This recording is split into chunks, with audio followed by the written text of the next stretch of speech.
Hi అండి. నేను మీ Anu. Welcome to my channel. ఈరోజు నేనైతే మునంకాడ శనగపప్పు కర్రీ చేస్తున్నానండి. అది ఎలా చేస్తున్నానో మీరు కూడా చూసేయండి.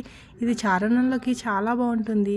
ముందుగా స్టవ్ ఆన్ చేసుకొని కళాయి పెట్టుకొని అందులో ఆయిల్ వేసుకొని ఉల్లిపాయ, పచ్చిమిర్చి, కరివేపాకు వేసి వేగనిచ్చుకోవాలి. అది వేగిన తర్వాత అల్లం వెల్లుల్లి పేస్ట్ కొద్దిగా వేసుకొని అది పచ్చివాసన పోయిన తర్వాత టమాటాలు యాడ్ చేసుకోవాలి. టమాటా మొత్తం మగ్గిన తర్వాత అందులో ముందుగా ఉడకబెట్టి పెట్టుకున్న మునంకాడిని అందులో యాడ్ చేయాలి. అది యాడ్ చేసిన తర్వాత ఒక 5 నిమిషాలు పోయిన తర్వాత శనగపప్పుని ఉడకబెట్టుకొని దించేసుకొని ఆ శనగపప్పుని ఇందులో యాడ్ చేసుకోవాలి. యాడ్ చేసుకొని ఉప్పు, కారం, పసుపు వేసుకొని అటు ఇటు కలుపుకోవాలి. కలుపుకున్న తర్వాత కొద్దిగా ధనియాల పొడి, కొద్దిగా జీలకర్ర పొడి వేసి ఆ గ్రేవీ లాగా వచ్చేలాగా కలుపుకొని అందులో కొద్దిగా వాటర్ యాడ్ చేసుకొని అది దగ్గరగా మగ్గిన తర్వాత వేడివేడిగా రైస్లోకి సర్వ్ చేసుకొని తింటే సూపర్ ఉంటుంది. ఒక్కసారి మీరు కూడా ట్రై చేయండి, మీకు కూడా నచ్చుతుంది.